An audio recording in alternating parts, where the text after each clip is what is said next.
નમો લોહે સૌહરિહંતાણમ નમો લોહે સૌહિદાણમ નમો લોહે સૌઆયર્યાણમ નમો લોહે સૌજ્યાયાણમ નમો લોહે સૌત્રિકાવતી શ્રાવણમ ઓમકારમેન્દુ સંયુક્ત નિત્યમ જયંતી યોગિના કામદમોક્ષદો તે ઓંકારાય નમો નમઃ મંગળમ ભગવાન મંગળમ ગૌતમોર્મિ મંગળમ કુંકુંડાર્ય વિજેન્દ્રમોષ મંગળમ નમઃ સારાય સ્વાનુભૂત્યા ચકાસ્તે સ્વભાવાય ભવાય સર્વાય વિભાવ નિદાતા.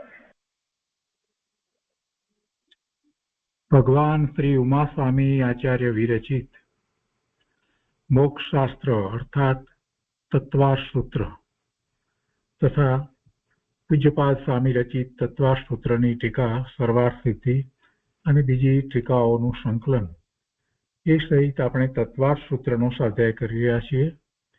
તત્વાર સૂત્રના સ્વાધ્યાયમાં આપણે પહેલા અધ્યાયના 28 સૂત્ર સુધી સ્વાધ્યાય પૂરો કર્યો છે. હવે આજે 29મું સૂત્ર લઈએ છીએ. વિષયની વાત કરી.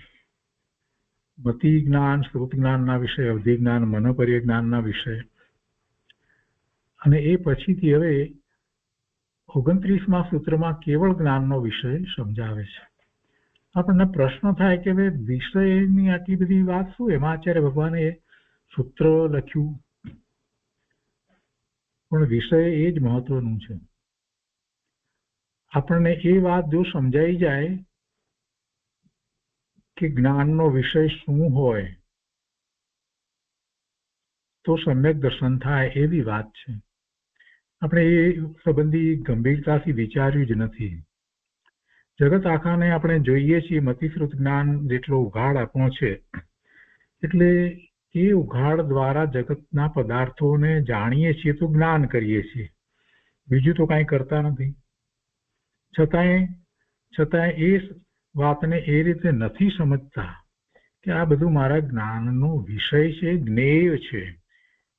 જ્ઞાનનો વિષય એટલે જ્ઞેય. એ વાત જ્યારે સમજાઈ જાય છે તો પછી આપોઆપ પરનું કરતાપણું છૂટી જાય છે. એટલે વિષયની વાત બહુ મહત્વની છે. અવધિ જ્ઞાન અને મનોપર્ય જ્ઞાનના વિષયની વાત કરવામાં આવી અને મતિ અને શ્રુત જ્ઞાનના વિષયની વાત પણ કરવામાં આવી. ત્યારે ખ્યાલ આવે છે આપણને કે એમાં કેટલી સીમા રહેલી છે, તો સીમા તો ઉઘાડની અપેક્ષાએ રહેલી છે. વાસ્તવમાં તો જ્ઞાન સ્વભાવનો વિચાર કરીએ તો કોઈ સીમા નથી.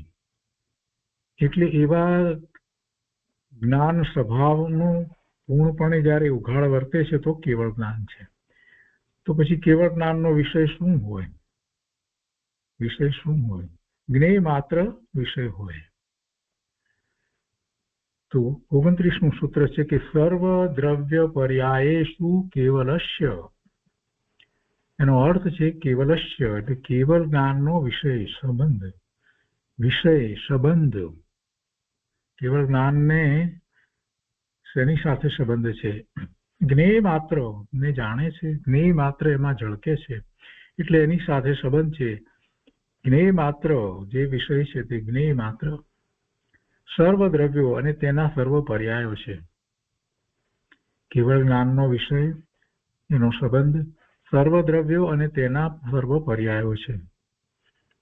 6 પ્રકારના દ્રવ્ય, પણ સંખ્યા અપેક્ષાએ જોઈએ તો અનંતાનંત.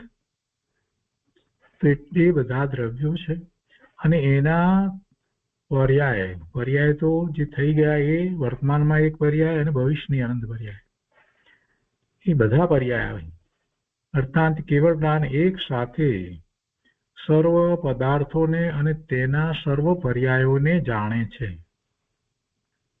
આમાં એક સાથે જાણે છે એ વાત મહત્વની છે. એક સાથે શા માટે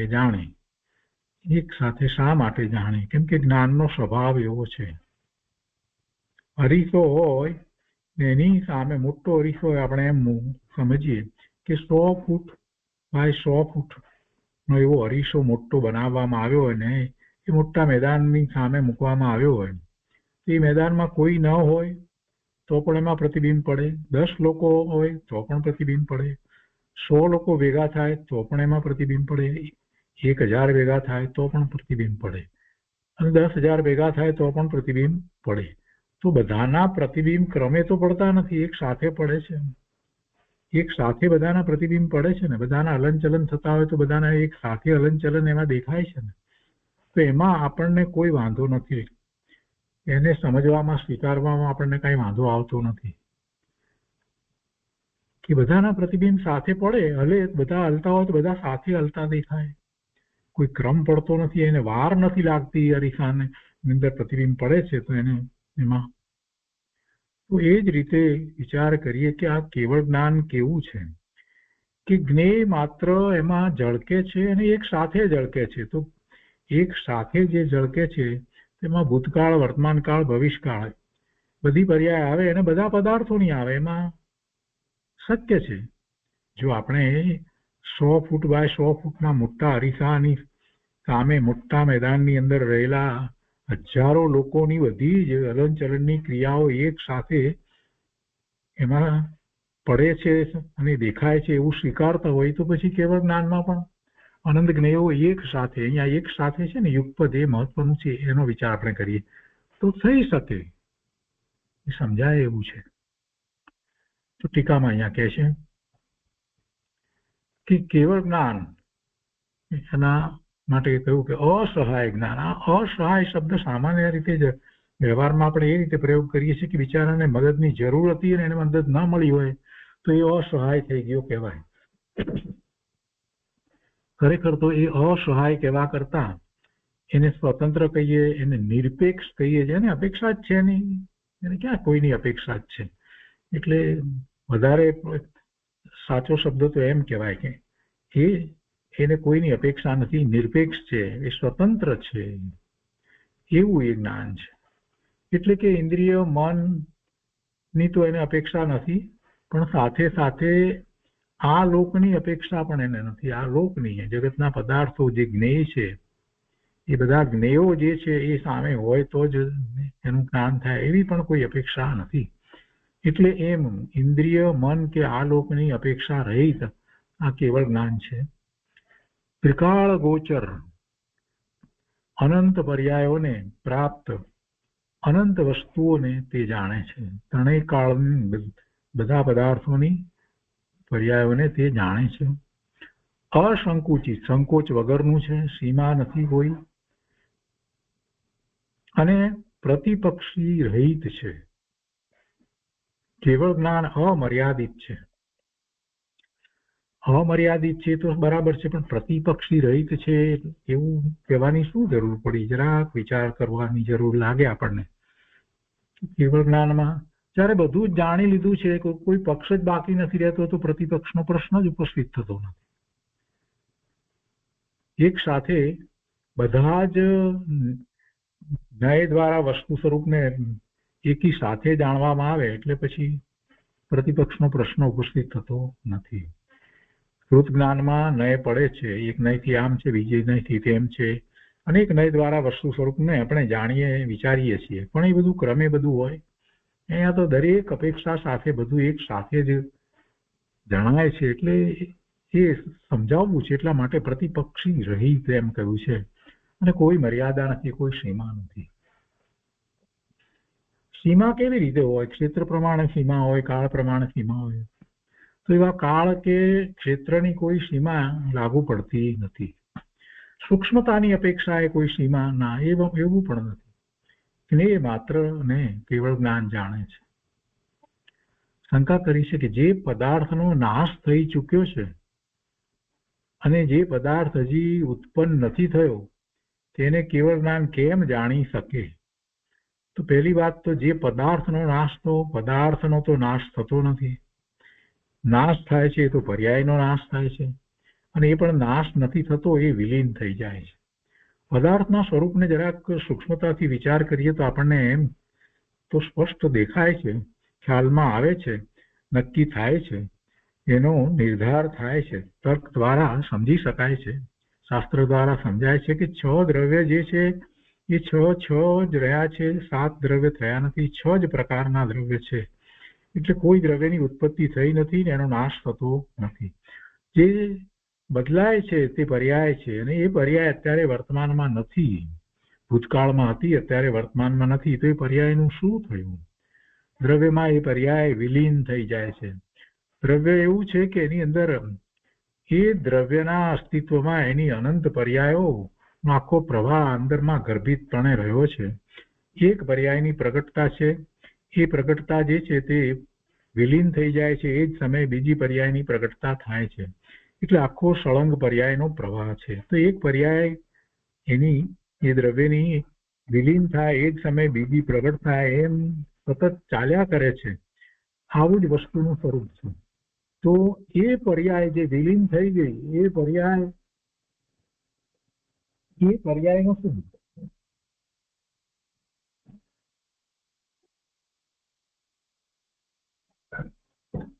જે પર્યાય વિલીન થઈ ગઈ, એ પર્યાય હવે કેવી રીતે ખ્યાલમાં આવે?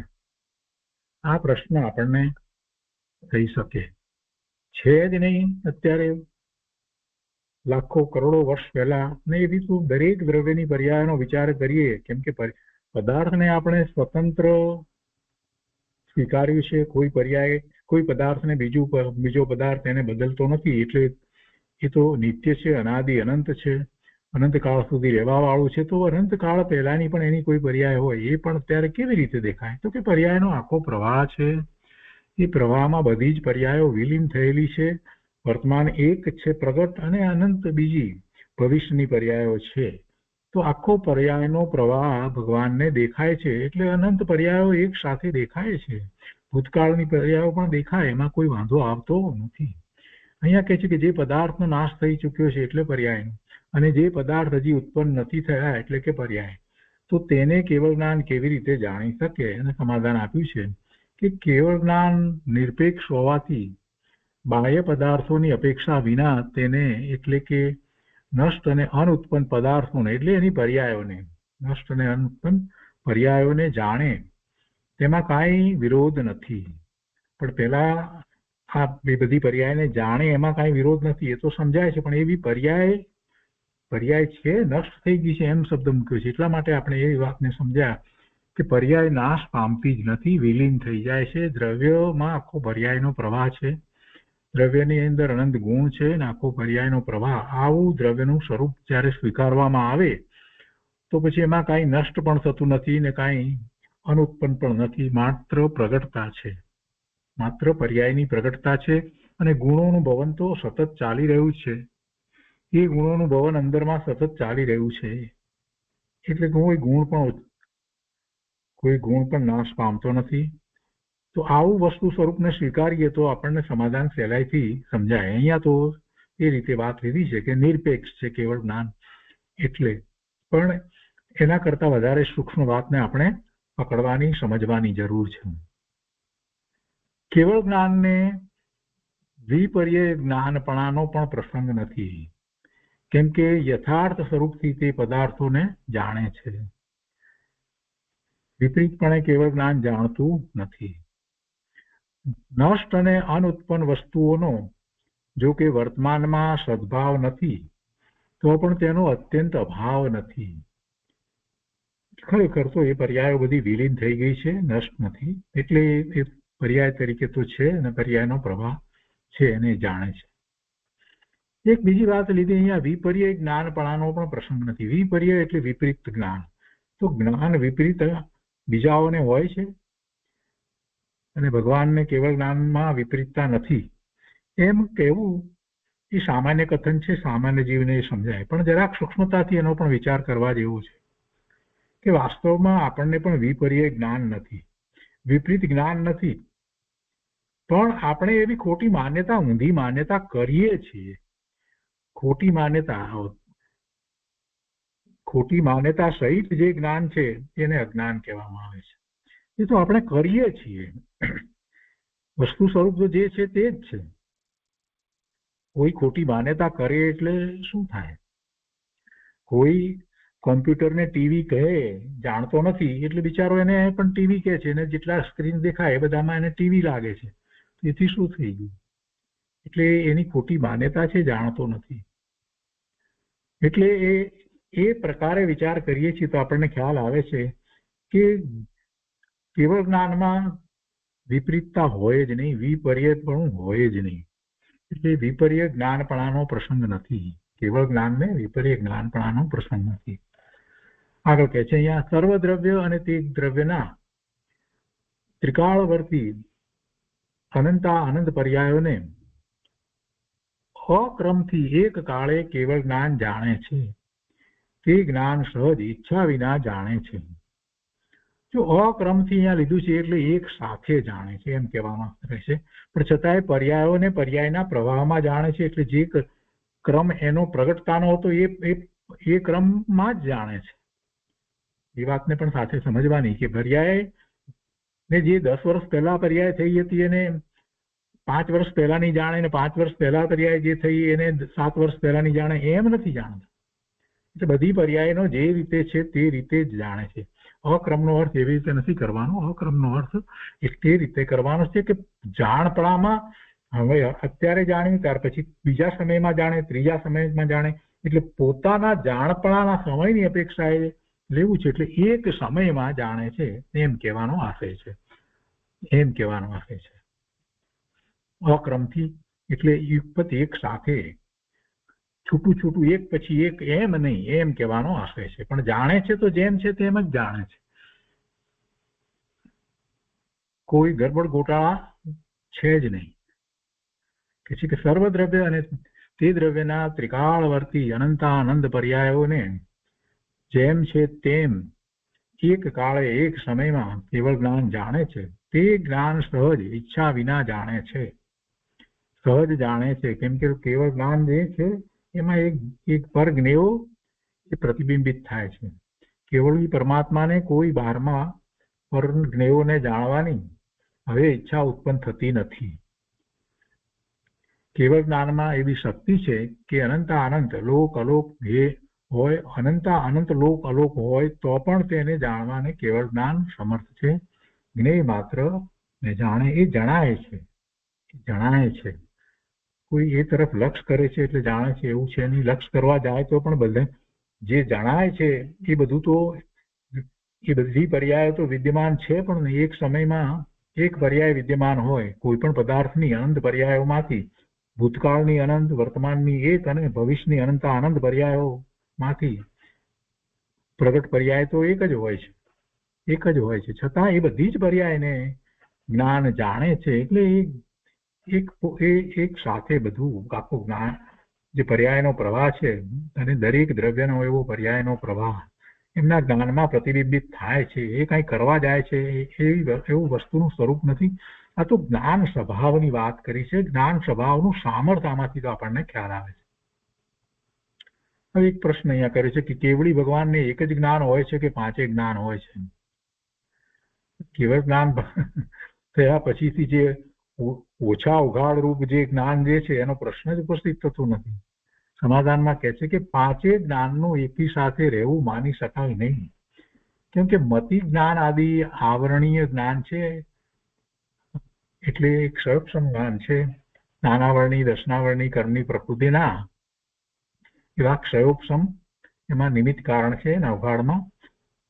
અને કેવળ જ્ઞાની ભગવાન ક્ષીણ આવરણીય છે. એમને તો એ બધા આવરણોનો ક્ષય થયો છે. જ્ઞાનાવર્ણીય, દર્શનાવર્ણીય આ બધા ઘાતી કર્મની પ્રકૃતિઓ, અને જ્ઞાનાવર્ણીની અંદર પણ 5 પ્રકારની પ્રકૃતિઓ: મતિ જ્ઞાનાવર્ણીય, શ્રુત જ્ઞાનાવર્ણીય, અવધિ જ્ઞાનાવર્ણીય, કે મનોપર્ય જ્ઞાનાવર્ણીય અને કેવળ જ્ઞાનાવર્ણીય. એવી બધી જે પ્રકૃતિ જે હતી એનો તો ક્ષય થયો છે. એટલે ભગવાનને હવે તો પૂરેપૂરો ઉઘાડ છે. આ ક્ષય નહોતો થયો ત્યારે પણ એ ખરેખર એ કર્મની પ્રકૃતિને કારણે એ જ્ઞાન ઢંકાઈ રહેતું હતું એવું કહેવું એ તો ઉપચારનું કથન છે. વાસ્તવમાં તો એ જીવને એ વખતની એવી યોગ્યતા છે એટલે એને એટલો જ્ઞાનનો ઉઘાડ છે. આપણને અત્યારે આપણી એટલી એવી યોગ્યતા છે એટલે મતિ શ્રુત જ્ઞાન જેટલો આપણને ઉઘાડ છે. એમાં મતિ જ્ઞાનાવર્ણીય અને શ્રુત જ્ઞાનાવર્ણીય કર્મનો એટલો ઉઘાડ એ રીતે એ પ્રમાણે કર્મની પ્રકૃતિઓ જે છે એનો ક્ષયોક્ષમ છે એટલે છે એમ નથી. વસ્તુ સ્વરૂપને સમજવાની જરૂર છે, પણ એને નિમિત્ત કારણ કહેવાય. એને નિમિત્ત કારણ કહેવાય. કેવળ જ્ઞાનાવરણી કર્મનો ઉદય અત્યારે વર્તે છે એટલે આપણને કેવળ જ્ઞાન નથી. અવધિ જ્ઞાનાવરણી અને મનોપર્ય જ્ઞાનાવરણીય પ્રકૃતિના ઉદય વર્તે છે એટલે અવધિ જ્ઞાન અને મનોપર્ય જ્ઞાન નથી. આમ કહેવું એ વ્યવહારના એનું કથન છે. કદાચ એમ પણ કહી શકાય કે ઉપચાર માત્ર છે.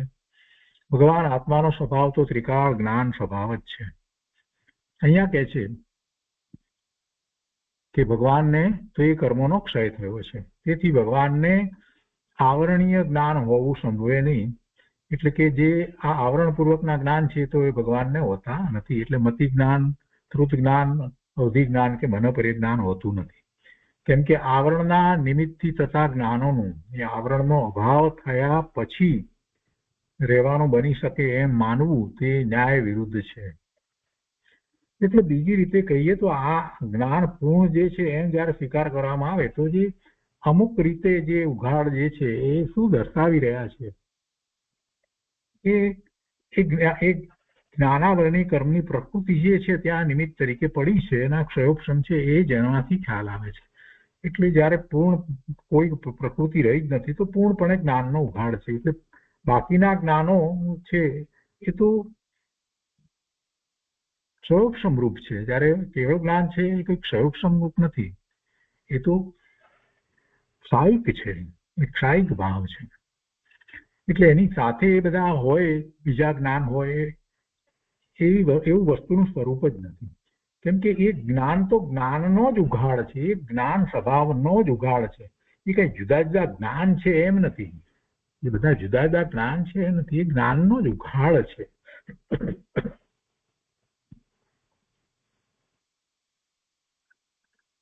તો એ ધવલામાંથી વાત લીધી હતી. એ પછી આગળ કહે છે કે મતિ આદિ જ્ઞાનોનું આવરણ કેવળ જ્ઞાનાવરણ ના નાશ થવાની સાથે જ પૂરેપૂરું નષ્ટ થાય છે. સૂત્ર 30 ની ટીકામાં આવે તો એક સાથે સર્વથા જાણવાનું એક એક જીવમાં સામર્થ્ય છે. એક સાથે સર્વથા જાણવાનું એક એક જીવમાં સામર્થ્ય છે, પણ એની પ્રગટતા બધાને થઈ હોતી નથી. કેવળ જ્ઞાન થાય ત્યારે એની પ્રગટતા થાય છે. એટલે એના ઉપરથી એમણે થોડીક અધ્યાત્મની વાત લીધી છે. 29મા સૂત્રનો સિદ્ધાંત કરી અને કે હું પરને જાણું તો મોટો એમ નહીં, પણ મારું બેહદ સામર્થ્ય અનંત જ્ઞાન ઐશ્વર્યપણે હોવાથી હું પૂર્ણ જ્ઞાન ઘન સ્વાધીન આત્મા છું એમ પૂર્ણ સાધ્યને દરેક જીવે નક્કી કરવું જોઈએ. પોતાના જ્ઞાન સ્વભાવનો નિર્ણય કરવો જોઈએ. જ્ઞાન સ્વભાવને અધુરાશ હોતી નથી, સ્વભાવ પરિપૂર્ણ છે. એવો જ્ઞાન સ્વભાવી ભગવાન આત્મા હું છું એવો નિર્ણય કરવો જોઈએ. અને એમ નક્કી કરી અને સ્વથી એકત્વ અને પરથી વિભક્ત, પરથી જુદું ભિન્ન એવો આ પોતાના એકાકાર સ્વરૂપ તરફ જીવે વળવું જોઈએ. પોતાના એકાકાર સ્વરૂપ તરફ વળતા સમ્યક દર્શન પ્રગતિ ક્રમે ક્રમે જીવ આગળ વધે છે, મોક્ષ માર્ગમાં આગળ વધે છે અને તેની પૂર્ણ જ્ઞાન દશા થોડા વખતમાં પ્રગટે છે. તો આ એક અધ્યાત્મની વાત એમણે સાથે લીધી.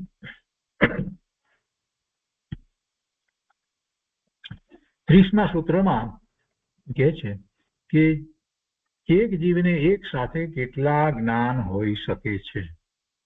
હવે આ વાત જે છે એમાં અહીંયા 29ની અંદર એનો કેટલોક વિસ્તાર આવી ગયો છે અને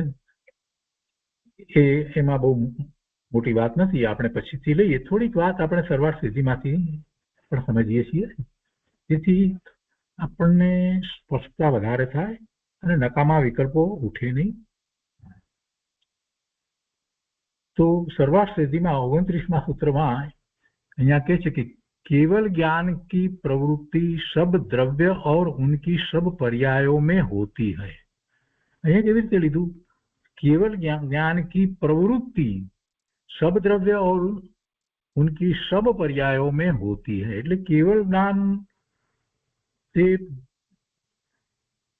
પરિણમી રહ્યું છે તો એ પરિણમન જે છે એમાં આ બધું જ છે, બધા દ્રવ્ય અને બધા દ્રવ્યોની બધી પર્યાયો હોય છે.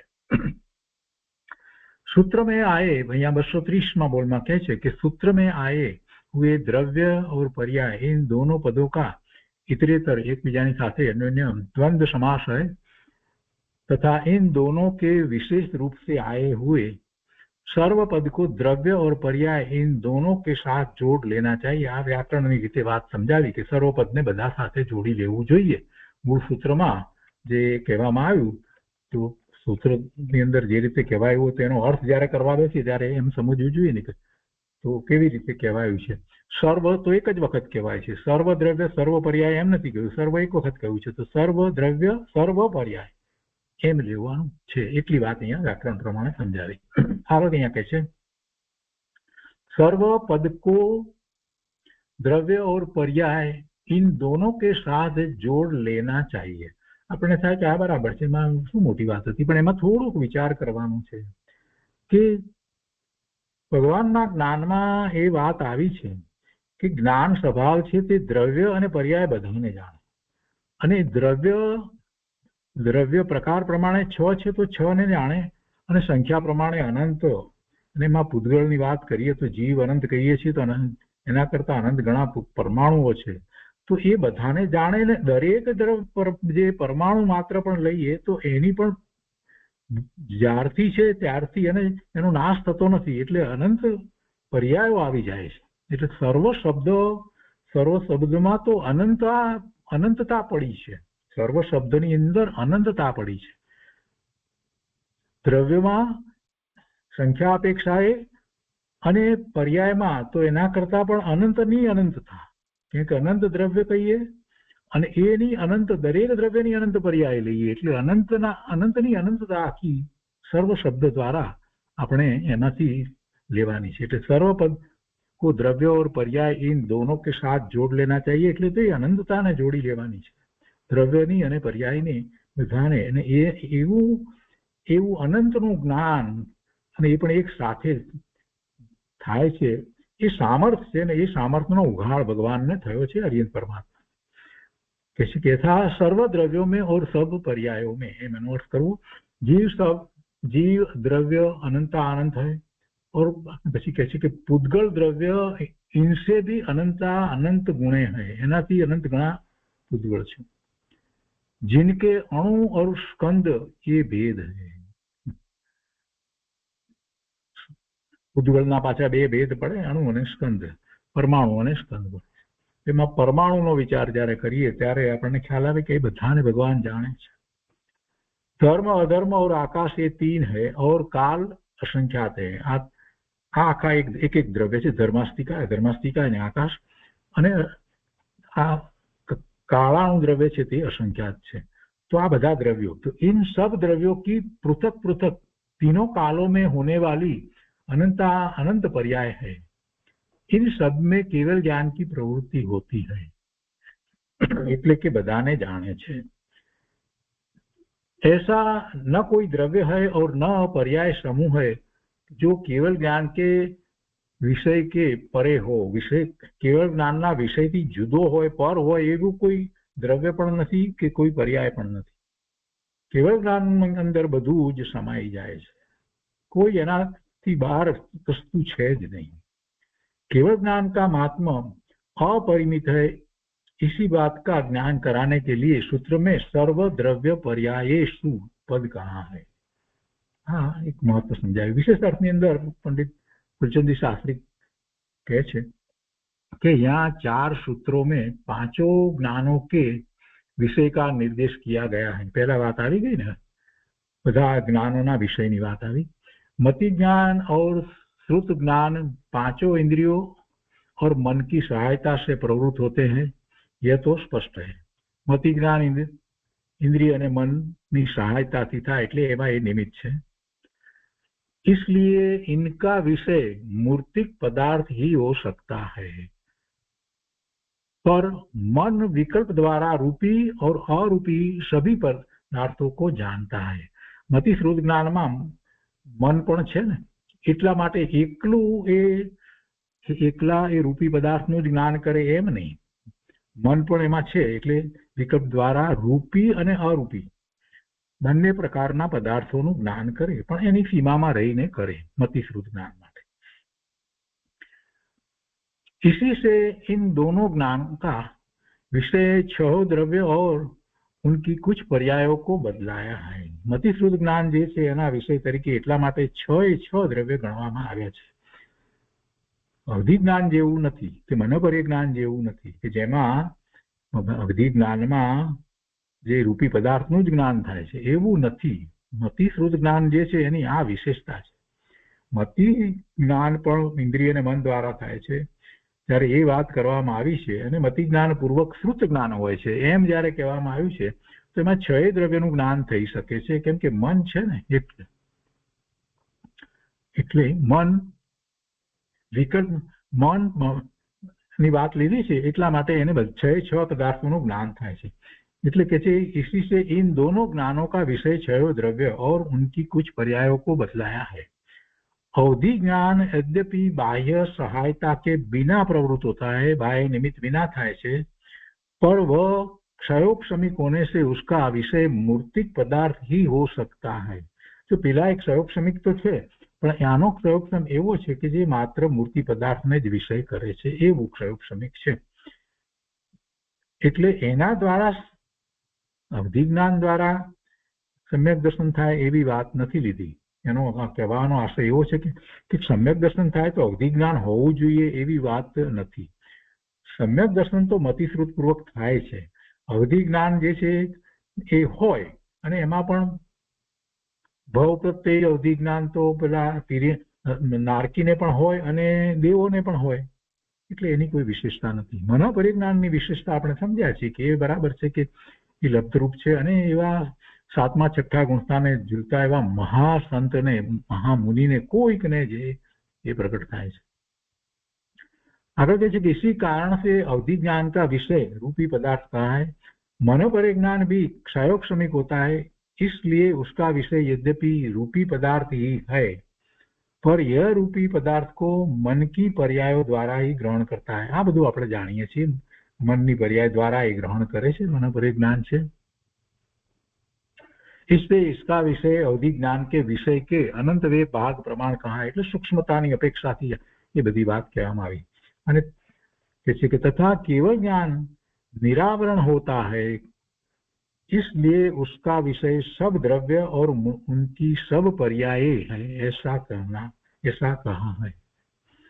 આ તો આમાં તો નિરાવરણ એટલે પેલું આવરણ જે નિમિત્ત તરીકે જ્ઞાનાવરણીકરણનું આવરણ જે હતું એ હવે રહ્યું નહીં। 5 પ્રકારની પ્રકૃતિનો ક્ષય થઈ અને કેવળ જ્ઞાન થયું છે, એમ એમાં કહેવાનો આશય છે।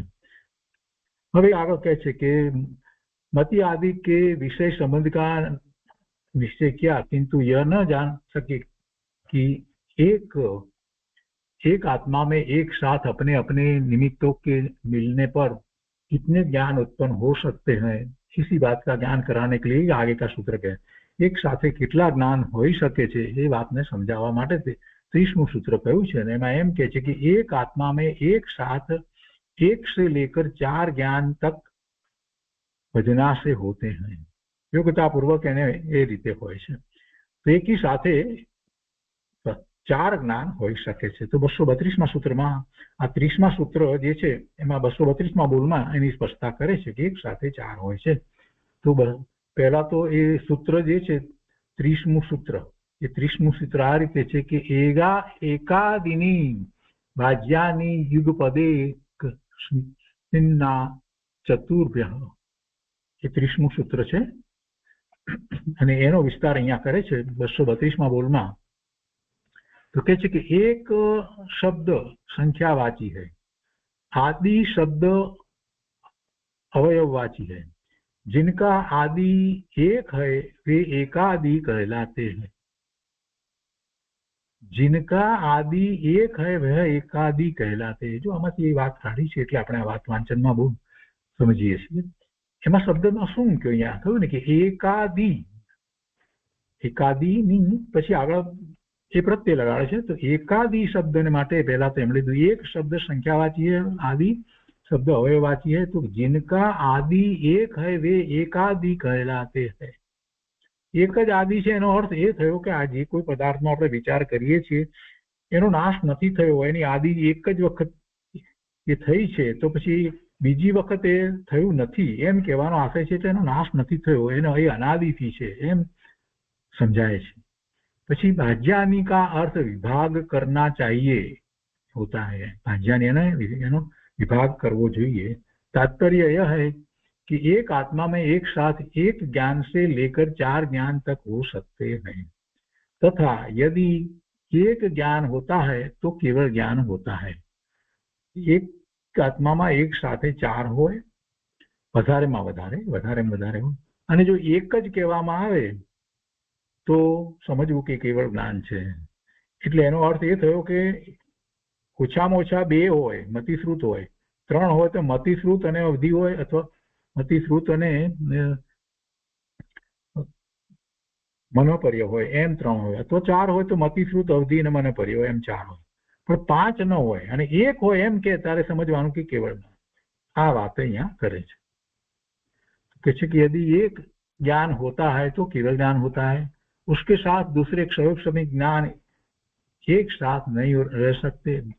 2 होते हैं तो मति और श्रुत ज्ञान होते हैं, 3 होते हैं तो मति श्रुत और अवधि ज्ञान या मति श्रुत और मनोपरि ज्ञान होते हैं, तथा 4 होते हैं तो मति ज्ञान, श्रुत ज्ञान, अवधि ज्ञान और मनोपरि ज्ञान होते हैं। एक साथ 5 ज्ञान नहीं होते क्योंकि केवल ज्ञान असहाय है, એને કોઈ બીજા જ્ઞાનની જરૂર નથી, બીજા પદાર્થો જ્ઞેયોની પણ એને જરૂર નથી, એ નિરપેક્ષ સ્વતંત્ર છે। વિશેષ અર્થની અંદર કેટલીક વાત મહત્વની છે તે લઈએ।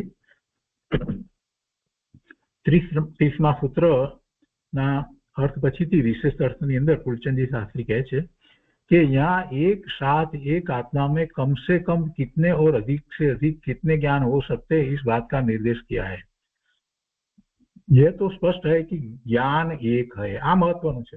ज्ञान तो एक ज होय छे, आ तो उघाड़नी अपेक्षाथी वात छे। ज्ञान जुदा जुदा नथी एम कहेवुं छे, એટલે અહીંયા ज्ञान ये तो स्पष्ट है कि ज्ञान एक है, एक ज ज्ञान छे, अतः उसकी पर्याय भी एक काल में एक ही हो सकती है। बीजी बात आपण लीधी, एनी पर्याय पण एक ज होय, एक ज्ञान छे अने एक समयमां एनी एक पर्याय होय। फिर भी यहाँ एक आत्मा में एक साथ कई ज्ञान होने का निर्देश किया है। कहूं ने 2 ज्ञान होय, 3 होय, 4 होय एम कहेवामां आव्युं ने, तो एनो अर्थ शुं? तो उसका कारण अन्य है। बात यह है, समझा रहे हैं, बात यह है कि जब ज्ञान निरावरण होता है तब तो उसमें किसी प्रकार का भेद नहीं किया जा सकता। निरावरण में कोई भेद नहीं पड़तो, केवल ज्ञान छे। अतः इसी अवस्था में एक केवल ज्ञान पर्याय का ही प्रकाश माना गया है। किंतु संसार अवस्था में, आज छे बधु संसार अवस्था में छे, किंतु संसार अवस्था में जब ज्ञान स आवरण होता है, એટલે સાવરણ, स आवरण, आवरण सहित होता है।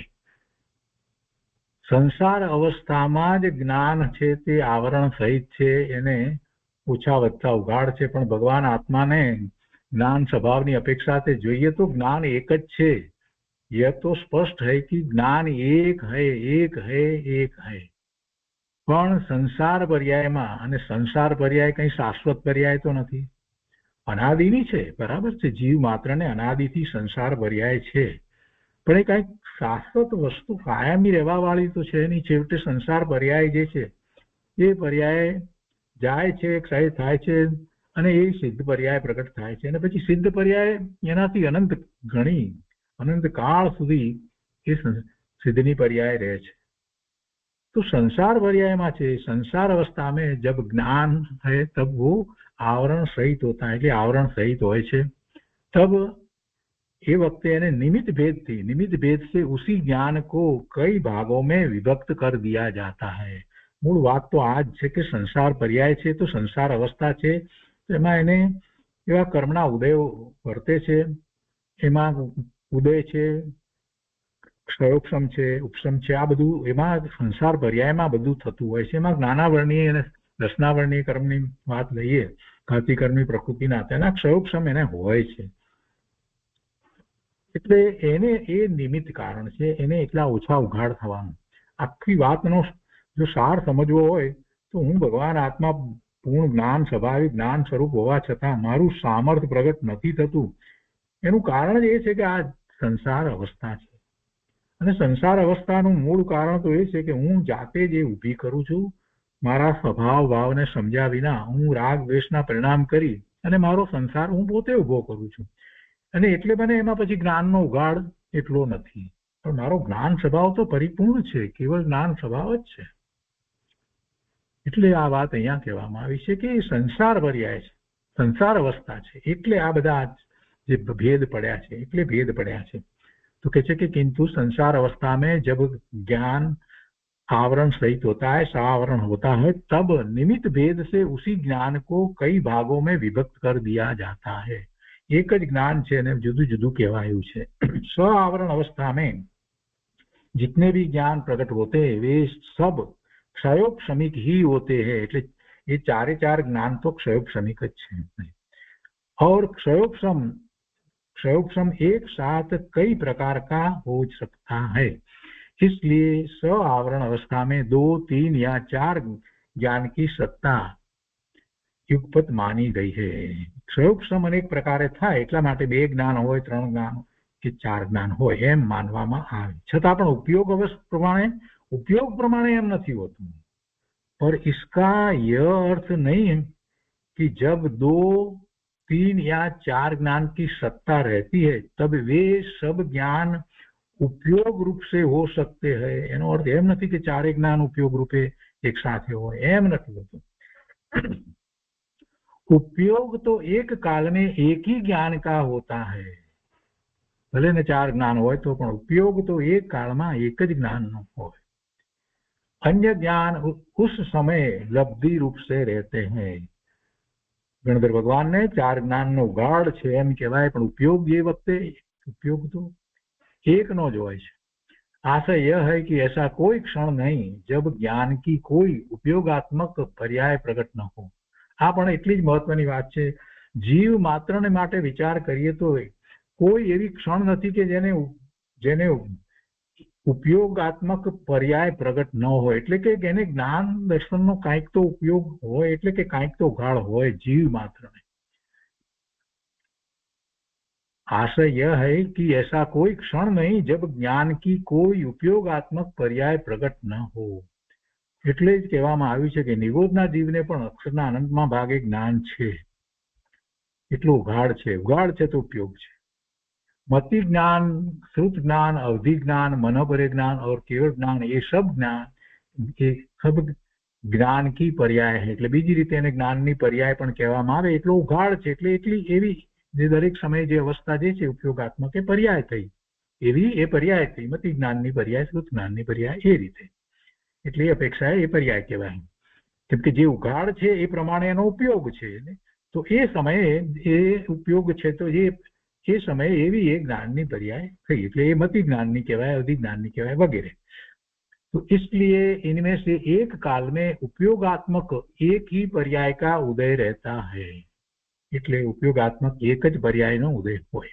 પર્યાયની અપેક્ષાએ જ્ઞાનની પર્યાય સમય સમય જે બદલાય છે તે ઉપયોગ પ્રમાણે હોય છે, અને એક જ એ વખતે એક જ્ઞાનની ઉપયોગાત્મક પર્યાય હોય છે. निरावरण अवस्था में, જ્યારે આવરણ નથી એટલે કેવળ જ્ઞાન, निरावरण अवस्था में मात्र केवल ज्ञान पर्याय का उदय रहता है. और स्वावरण अवस्था में प्रारंभ की 4 पर्यायों में से एक काल में किसी एक पर्याय का उदय रहता है. 4 જ્ઞાન હોય પણ એમાંથી કોઈ એક જ જ્ઞાનની પર્યાય હોય છે. કેવળ જ્ઞાનમાં શું છે તો કે છે કે એ નિરાવરણ છે, તો નિરાવરણ અવસ્થામાં માત્ર કેવળ જ્ઞાન પર્યાય તેમાં હોય છે. પેલા 4માં તો 4માંથી વારાફરતી ગમે તે પર્યાયના ઉદયો હોય.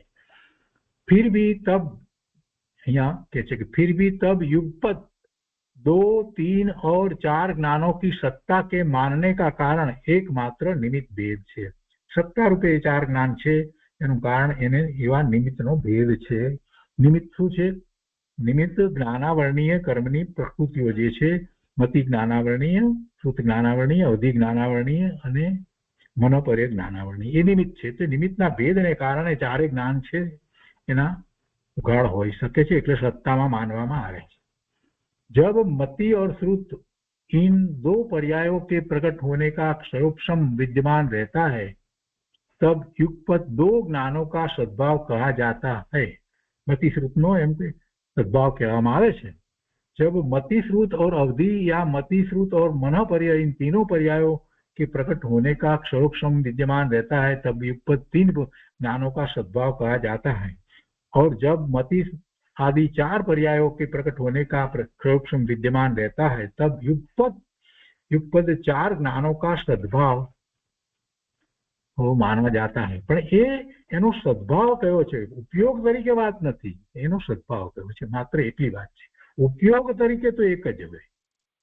એને પછી કહે છે કે એટલા માટે આ ચાર જ્ઞાન છે એમ કહેવામાં આવ્યું છે. ને यही कारण है कि प्रकृत सूत्र में एक साथ एक आत्मा के 1, 2, 3 या 4 ज्ञान हो सकते हैं.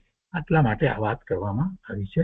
તો આ 30મા સૂત્રનો વિસ્તાર અહીંયા તરવાર સિદ્ધિમાંથી લીધો. હવે 30મા સૂત્ર ઉપર અહીંયા જે કહેવામાં આવ્યું છે સંકલનની અંદર એ પણ આપણે લઈએ છીએ.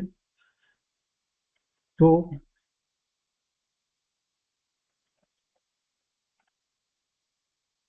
29મા સૂત્રનો સિદ્ધાંત તરીકે રામજીભાઈ જે વાત લખી આપણે લીધી. એના પછી 30મું સૂત્ર છે, એક જીવને એક સાથે કેટલા જ્ઞાન હોઈ શકે? એકાદીની ભાજ્યાની યુગપદે ના ચતુર્ભ્ય એકાસ્મિન યુગપત એકાદીની આ ચતુર્ભ્ય ભાજ્યાની એમ 5 શબ્દો જુદા પાડીને કહે છે કે એક જીવમાં એક સાથે એકથી શરૂ કરીને 4 જ્ઞાન સુધી વિભક્ત કરવા યોગ્ય છે, અર્થાંત હોઈ શકે છે.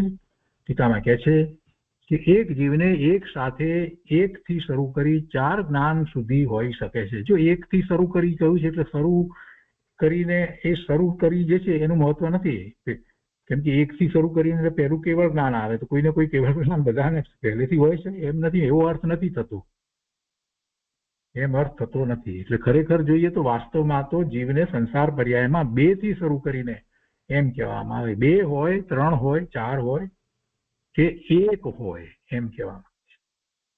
1 જ્ઞાન હોય તો કેવળ જ્ઞાન હોય છે, 2 હોય તો મતિ અને શ્રુત હોય છે, 3 હોય તો મતિ શ્રુત અને અવધિ, અગર મતિ શ્રુત અને મનોપર્ય હોય છે. એટલે એવું પણ જરૂરી નથી કે મનોપર્ય માટે પહેલા અવધિ હોવું જોઈએ, એવું પણ જરૂરી નથી.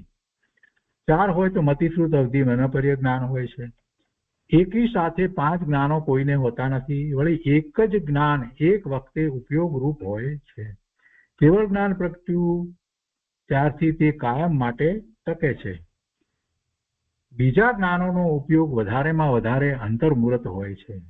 એટલે આ રીતે વાંચીએ ને એટલે આપણને પહેલી દ્રષ્ટિએ એમ લાગે કે આ બધા 5 પ્રકારના જ્ઞાન છે. એટલા માટે આપણે પહેલા જ વાંચી લીધું કે ભાઈ જ્ઞાન તો એક જ પ્રકારનું છે. આ તો ઉઘાડ અપેક્ષા એ વાત છે, ઉઘાડ અપેક્ષા એ વાત છે. આમાં આ રીતે હોય એટલે કોઈક ઊંધો અર્થ સમજે. એકલું આ વાંચે કે કેવળ જ્ઞાન પ્રગટ્યું ત્યારથી તે કાયમ માટે ટકે છે. બીજા પ્રકારના જ્ઞાનો, બીજા જ્ઞાન એમ નથી. બીજા જ્ઞાનોનો ઉપયોગ વધારેમાં વધારે અંતર્મુહૂર્ત હોય છે. એટલે કહેવાનો આશય છે કે બીજા જ્ઞાન એટલે એવો જ્ઞાનનો એ રીતનો ઉઘાડ જે છે, તો એ ઉઘાડ કેવળ જ્ઞાન નથી, એવો ઉઘાડ નથી પ્રગટ્યો તો એ અંતર્મુહૂર્ત સુધી જ રહે છે અને પછી બદલાયા કરે છે. ઉપયોગ બદલાય છે. બદલાય છે શું? બીજા જ્ઞાનમાં વિચાર કરીએ તો ઉપયોગ વધારેમાં વધારે અંતર્મુહૂર્ત હોય તો એક જગ્યાએ એ ઉપયોગ અંતર્મુહૂર્ત રહે છે. અંતર્મુહૂર્ત કરતા વધારે ઉપયોગ ટકતો નથી, તેથી વધારે હોતો નથી, બદલાય છે. ઉપયોગ ઝડપથી બદલાયા કરે છે. મતિશ્રુત જ્ઞાનમાં આપણને ઉપયોગ ઝડપથી બદલાય છે. અવધિ જ્ઞાનમાં પણ ઉપયોગ બદલાય છે અને મનોપર્ય જ્ઞાનમાં પણ ઉપયોગ વધારે સમય કાંઈ રહે છે એમ થતું નથી, બદલાયા કરે છે. કેવળ જ્ઞાનમાં ઉપયોગ સ્થિર થઈ ગયો છે એમ કહેવાનો આખો આશય છે. ઉપયોગ હવે બદલાતો જ નથી, પલટતો જ નથી. તો પછી બીજા બધા ઉપયોગ સ્વમાં સ્થિર થઈ ગયો હોય તો પછી જગત આખાના બધા પદાર્થોનું જ્ઞાન કેવી રીતે થાય? અરે ભાઈ, એ ઉપયોગાત્મક નથી. કેવળ જ્ઞાનને બહુ સમજવાની જરૂર છે. ઉપયોગ મૂકવાની જરૂર નથી. એ અરીસાની પ્રક્રિયાની જેમ સમજવાનું છે કે અરીસો કાંઈ કરતો નથી. અરીસો પોતે નિષ્ક્રિય રહે છે ત્યારે એની સામે કેટલાય જ્ઞેયો, હજારો જ્ઞેયો એમાં રહ્યા છે, એના પ્રતિબિંબ પડે છે. એવી રીતે કેવળ જ્ઞાન છે. કેવળ જ્ઞાનીને એનો પોતાનો ઉપયોગ તો સ્વને વિશે સ્થિર છે. એને પર તરફ ઉપયોગ લઈ જવાની જરૂર પડતી નથી. સ્થિર થઈ ગયેલો ઉપયોગ ક્યાંથી પર તરફ વળે? જ્ઞાનના ઉપયોગનો વિષય આ મતિશ્રુત જ્ઞાનની અંદર ને અવધિ જ્ઞાન ને મન પરિજ્ઞાન એ બધામાં બદલાય છે. કેવળ જ્ઞાન સિવાય બધા સંસારી જીવોને ઓછામાં ઓછા બે એટલે કે મતિ અને શ્રુત જ્ઞાન હોય જ છે. બે તો હોય જ, બધાને હોય એમ કહ્યું છે. એટલે જરાક આપણને વિચાર થાય કે પેલા મન વગરનાને પણ જો મન છે એટલે શ્રુત જ્ઞાન છે એમ માન્યતા કરવી નહીં. આમાંથી વાત આપણને સ્પષ્ટ થાય છે. શ્રુત જ્ઞાન છે, પણ સામાન્ય રીતે આપણે એમ વિચાર કરીએ છીએ કે જે શ્રુત જ્ઞાન નો ઉઘાડ જે સંગણી પચેન્દ્રિયને જેટલો છે એટલો ઉઘાડ પેલાને શ્રુત જ્ઞાનનો હોતો નથી. અને એટલો ઉઘાડ જે હોય તો એ સમ્યક દર્શન પ્રગટ કરી શકે એમ સમજવાનું છે.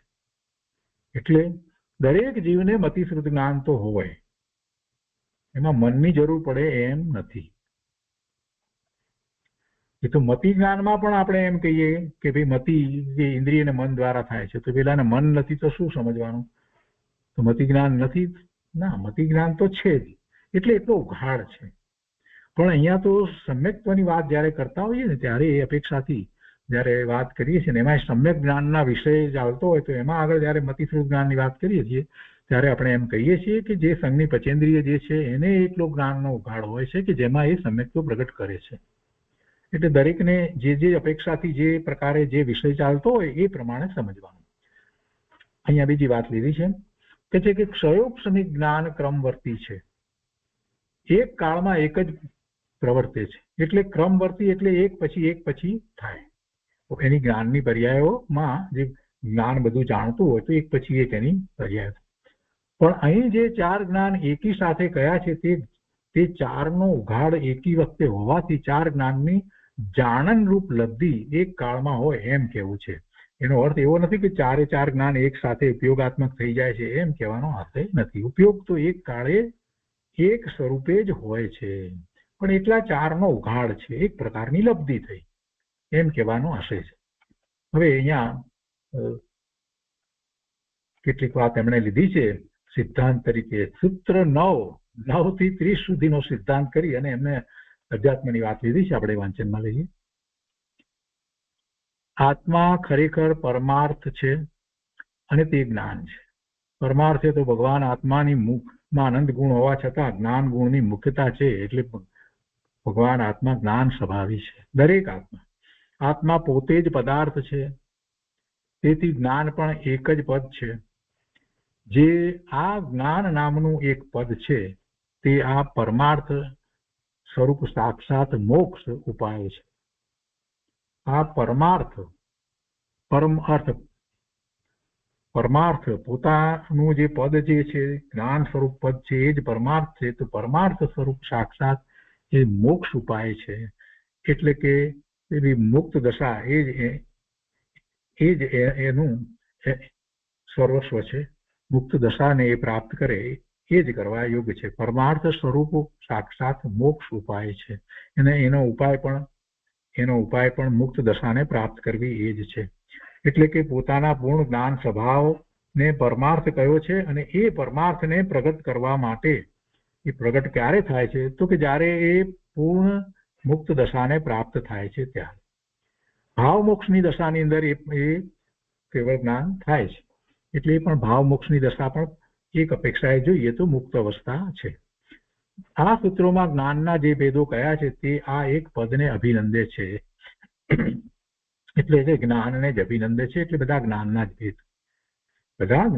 ભેદ છે. અભિનંદે છે એટલે એમ છે, એમાં જ છે, એના જ છે. જ્ઞાનના હીન અધિક રૂપ ભેદો તેના સામાન્ય જ્ઞાન સ્વભાવને ભેદતા નથી, પણ અભિનંદે છે. એટલે કે જ્ઞાનના જ ભેદ છે, એ કઈ જુદી વસ્તુ નથી. માટે જેમાં સમસ્ત ભેદોનો અભાવ છે એવા આત્મ સ્વભાવભૂત જ્ઞાનનું જ એકનું આલંબન કરવું, એટલે કે જ્ઞાન સ્વરૂપ આત્માનું જ અવલંબન કરવું. જ્ઞાન સ્વરૂપ આત્માના અવલંબનથી જ નીચે મુજબ પ્રાપ્તિ થાય છે. પછી એમને જે પ્રાપ્તિ થાય છે એની વાત લીધી છે. જ્ઞાન સ્વભાવનું અવલંબન કરવું, જ્ઞાન સ્વરૂપ આત્માનું અવલંબન કરવાથી શું પ્રાપ્ત થાય છે? તો કે છે કે પેલું નિજ પદની પ્રાપ્તિ થાય છે. નિજ પદની પ્રાપ્તિ થાય છે, પોતાનું જે પદ છે એની પ્રાપ્તિ થાય છે. સમ્યક દર્શનમાં પણ પોતાનું પદ જે છે એને સમજાઈ જાય છે કે હું આ છું, આ પદ મારું છે. ભ્રાંતિનો નાશ થાય છે. સમ્યક તો થયું એટલે સામે ભ્રાંતિ ગઈ. નિજ પદને વિશે પોતાને જે ભ્રાંતિ હતી એ ચાલી ગઈ. પોતે કોણ છે, પોતાનું પદ શું છે, સિદ્ધ સમાન શુદ્ધ પૂર્ણ પવિત્ર પોતાનું પદ જે અનુભૂતિ થઈ તો નિજ પદની પ્રાપ્તિ થઈ. તો હવે ભ્રાંતિ રહી નહીં કે હું મનુષ્ય છું કે હું રમેશ છું, એ ભ્રાંતિ રહી નહીં. ત્રીજું, આત્માનો લાભ થાય છે. કેમ કે જે આત્મામાં અનંત ગુણ રહ્યા છે એ અનંત ગુણનું ભવન એને પ્રગટ થાય છે. અને અનંત ગુણમાં તો કોઈ ગુણ એને અશાંતિ કે આકુરતા વ્યાકુરતા પ્રગટ કે પેદા કરે એવો ગુણ નથી. બધા સુખ શાંતિ આનંદની દશા પ્રગટ થાય એવા જ ગુણ છે. એટલે એનો લાભ પ્રાપ્ત થાય છે, આત્માનો લાભ થાય છે. ચોથું, અનાત્માનો પરિહાર સિદ્ધ થાય છે. જે અનાત્મ સ્વરૂપ જે છે એને પોતાનું એને માન્યું હતું, જે આત્મા નથી એને આત્મા માન્યો હતો, જેમ કે આ શરીર છે, કર્મ છે વગેરે, અથવા તો મન વાણી જે છે, તો એનો પરિહાર સિદ્ધ થાય છે. એટલે કે એ મારું સ્વરૂપ નથી એમ નિશ્ચિત થઈ જાય છે. પાંચમું છે, ભાવ કર્મ જોરાવર થઈ શકતું નથી. આવી જયારે નિજપદની અનુભૂતિ થાય છે તો ભાવ કર્મ જોરાવર થઈ શકતું નથી. એટલે કે પરનું લક્ષ કરતા જે એને વિભાવ ભાવ થાય અને ભાવ કર્મ બંધાય છે તો હવે એનું જોર ઘટી જાય છે, એ થઈ શકતું નથી. છઠ્ઠું છે કે રાગ દ્વેષ મોહ ઉત્પન્ન થતા નથી. કર્મની પ્રકૃતિઓ એવી હોય ઉદયમાં આવે તો પણ હવે પોતાનું સ્વરૂપ જે પ્રાપ્તિ થઈ છે તો એને હવે રાગ દ્વેષ મોહ ઉત્પન્ન થતા નથી. જ્ઞાની ધર્મીને રાગ દ્વેષ મોહ થતા નથી. જે કંઈ થાય છે એ પોતાના પુરુષાર્થની નબળાઈને લીધે થાય છે, પણ એ રુચિપૂર્વક કંઈ હોતા નથી. સાતમું છે, ફરી કર્મ આશ્રવતું નથી.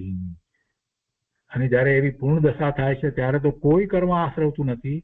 અને જ્યાં સુધી પૂર્ણ દશા ન થઈ હોય ત્યારે પણ હવે અધૂરી દશા છે પણ નિજ પદની પ્રાપ્તિ અનુભૂતિ થઈ છે તો ચોથા ગુણસ્થાનની દશાની અંદર પણ હવે અનંતાનુબંધી કર્મના આશ્રવો તો થતા નથી.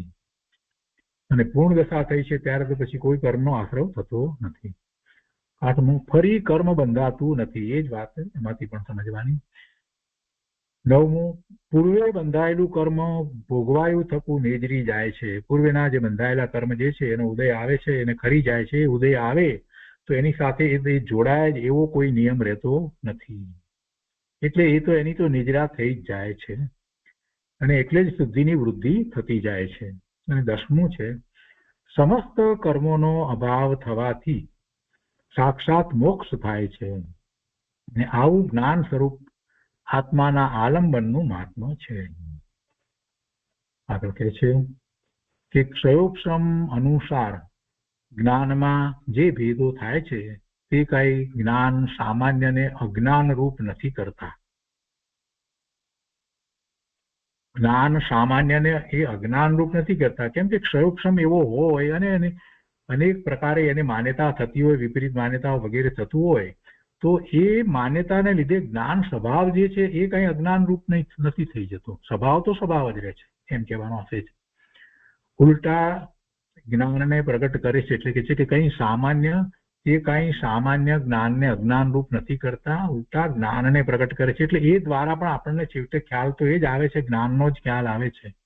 ક્ષયોક્ષમ અનુસાર જે જ્ઞાનમાં જે ભેદ પડે, મતિ જ્ઞાનનો ભેદ ગણીએ કે શ્રુત જ્ઞાનના એ ભેદ પાડીએ તો એ ભેદને લીધે થઈને જ્ઞાન સ્વભાવ એનો જે છે એ કઈ હાનિ નુકસાન પામતો નથી કે અજ્ઞાન રૂપ થતો નથી. પણ એ દ્વારા પણ આપણને સમજાય છે કે મારો આ જ્ઞાન સ્વભાવ જ છે, આ તો ઉઘાડ છે આટલો. એટલે કે જ્ઞાનને પ્રગટ કરે છે. એ દ્વારા આપણને જ્ઞાનનો ખ્યાલ આવે છે, મારા જ્ઞાન સ્વભાવનો મને નિર્ણય થાય છે. માટે આ બધા ભેદો ઉપરનું લક્ષ્ય ગૌણ કરી જ્ઞાન સામાન્યનું અવલંબન લેવું. સૂત્ર 9માં છેડે એક વચન સૂચક જ્ઞાનમ શબ્દ વાપર્યો છે. તે ભેદોનું સ્વરૂપ જાણી ભેદો ઉપરનું લક્ષ છોડી શુદ્ધ નયના વિષયભૂત અભેદ અખંડ જ્ઞાન સ્વરૂપ આત્મા તરફ પોતાનું લક્ષ્ય વાળવા જ પોતાનું લક્ષ્ય લઈ જવા માટે વાપર્યો છે એમ જાણવું. અભેદ વસ્તુ છે, એક જ છે, જ્ઞાન જ છે. તો આ રીતે આપણે સૂત્ર 30 સુધી નો સ્વાધ્યાય અહીંયા પૂરો કરીએ છીએ. આજનો સ્વાધ્યાય અહીંયા સુધી રાખીએ છીએ. આવતી વખતે સૂત્ર 31 થી સ્વાધ્યાય આગળ લઈશું.